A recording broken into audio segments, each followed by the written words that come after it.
look at this run. Here they come up the back, off of 2.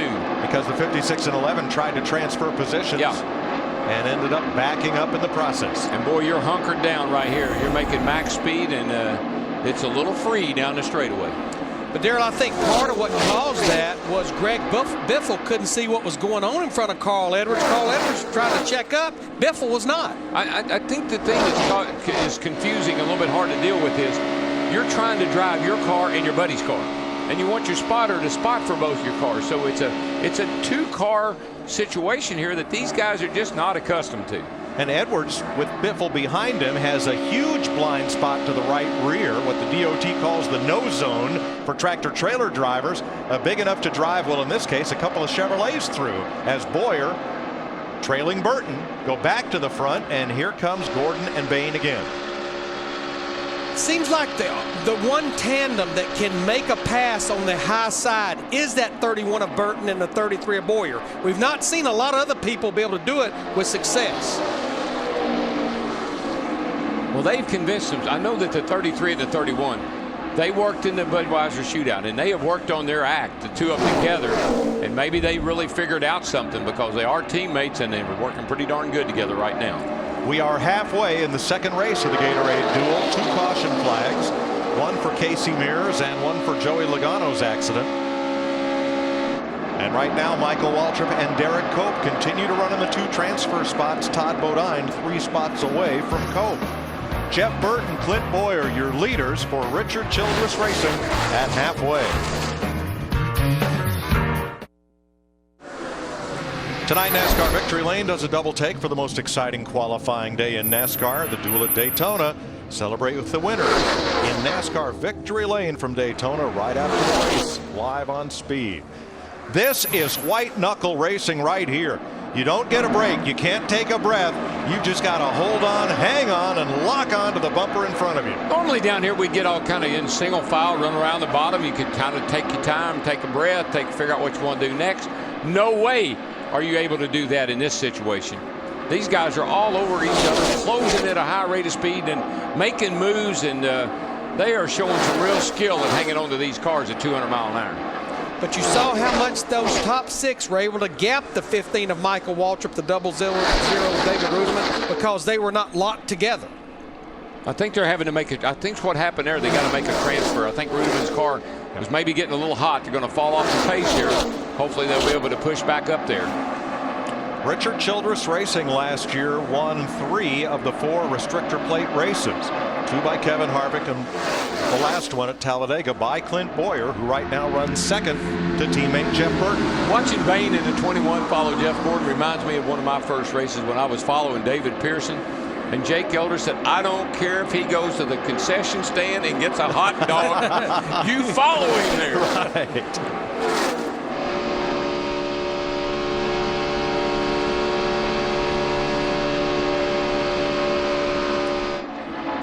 Jeff Hammond. Mike, what I'm noticing here in this second race, totally different than the first race. If you notice, we do have teammates working together, showing teamwork.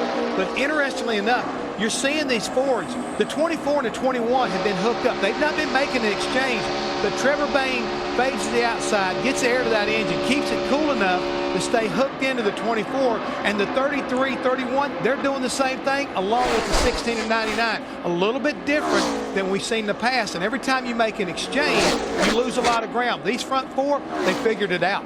See, look at this. Gordon and Bain have proven that they too can pass on the outside. And I think what Jeff Gordon knew from the drop of the green flag, that 21 will stay behind me and he can push and doesn't have to pull out. He saw that in that first race with Kenseth and the guys in the Fords in the first race. He figured that out before they ever dropped the green flag, and he has not let that kid get away from him. Whoa, that's close. Steve. Well, Mike, the other thing that Jeff Gordon has learned is that for them to run at their absolute peak efficiency, they need to stay up on the high side. Gordon's spotter, Jeff Dickerson, noted that if they dropped to the bottom at all, the 21 would start to stall out. Good point. Well, that's a handling thing. You know, they probably got that 21 car. Donnie Wingo, the crew chief, might have that car just a little snug for security. And running a higher line will not bog it down so much in the corners. Further back, Michael Waltrip in 6th and Todd Bodine in 12th are in the 2 transfer spots, while Terry Labonte and Travis Quapple would also make the 500. Still trying to race their way in, Brian Keselowski and Derek Cope, with Casey Mears already in the garage. Matt?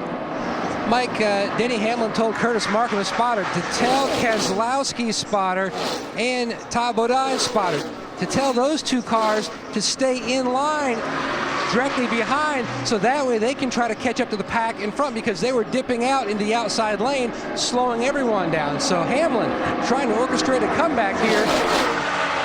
The Fords have caught that lead duo. Edwards and Biffle almost ran right over Trevor Bayne and Jeff Gordon. And you know what I think about Trevor Bayne? Think about this. Okay, this is a new style of racing here. This is a brand new racetrack with this new surface. Everything is different. Not to him. That's all he knows. He ain't never done it before. No bad habits to unlearn. No, he loves it. Now, a couple of sets of teammates that's lost touch with this top 6 is Jeff Burton and Clint Boyer. Trouble, turn 3, car One around. car all by itself. It's Brad Keselowski. Caution is out for the 3rd time in this 2nd duel race. I see. Back her down there. Got the shoes spun into.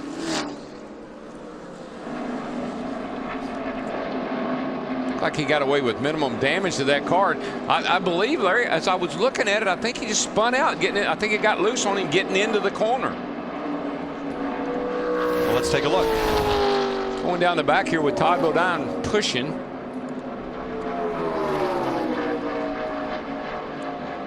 Woo. Darrell, that wasn't just pushing, that was the bump draft, just as he was turning off in the corner. Saw the same thing happen with Michael and Tony Stewart in the Budweiser shootout.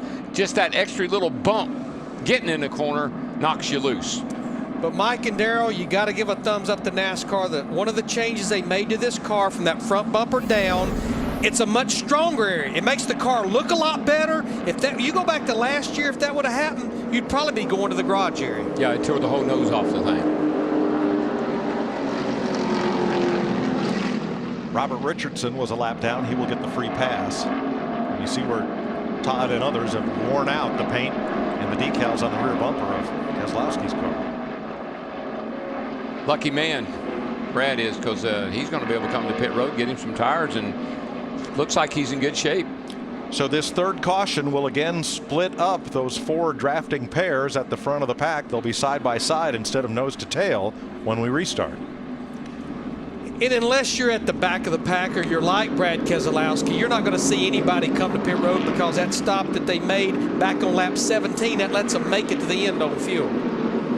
Robbie Gordon had stopped at lap 4, so this would be an insurance stop for fuel for him, as it is for Brian Keselowski, who also stopped at lap 4, and Stephen Wallace is in for a splash.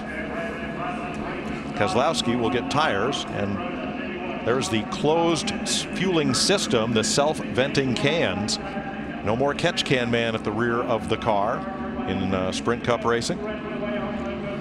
That almost shows you how hard Todd hit that 2 car, because it actually buckled the quarter panel on Brad Keselowski's car.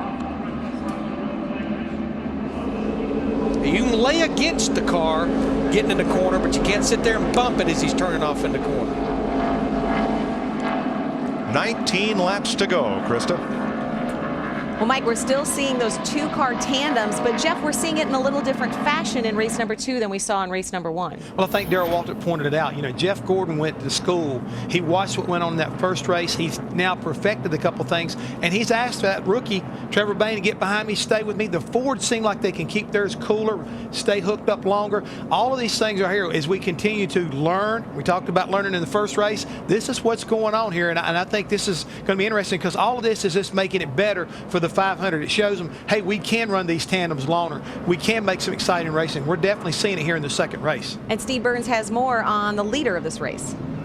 Krista just heard Jeff Gordon talking about his strategy. He told Alan Gustafson, I'm going to take the outside line, then shoot down low.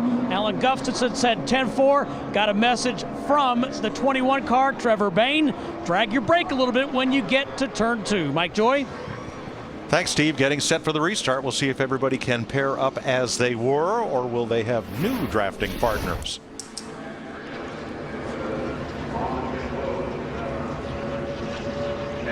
Hey. 21 has wore that rear bumper.